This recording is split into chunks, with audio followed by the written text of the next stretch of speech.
ভারতের নির্বাচন এলে রাজনীতির মাঠ গরম হয়ে ওঠে। তবে এখন সেই লড়াইয়ে যুক্ত হয়েছে নতুন এক বিপজ্জনক অস্ত্র, ডিপ ফেক প্রযুক্তি। সাম্প্রতিক সময়ে ভাইরাল হওয়া এক ভিডিওতে দেখা যায় অভিনেতা রণবীর সিং একটি রাজনৈতিক দলের বিরুদ্ধে কথা বলছেন এবং ভোট দেওয়ার আহ্বান জানাচ্ছেন। পরে তিনি নিজেই জানান এটি সম্পূর্ণ ভুয়া, এআই দিয়ে তৈরি ডিপ ফেক ভিডিও।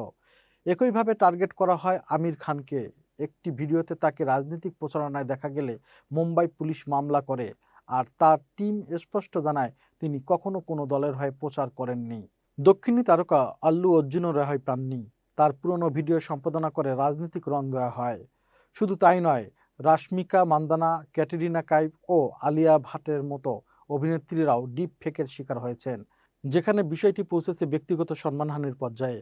বিশেষজ্ঞরা বলছেন এই প্রযুক্তির অপব্যবহার গণতন্ত্রের জন্য বড় হুমকি। তাই সচেতনতা ও কঠোর আইনি ব্যবস্থা এখন সময়ের দাবি।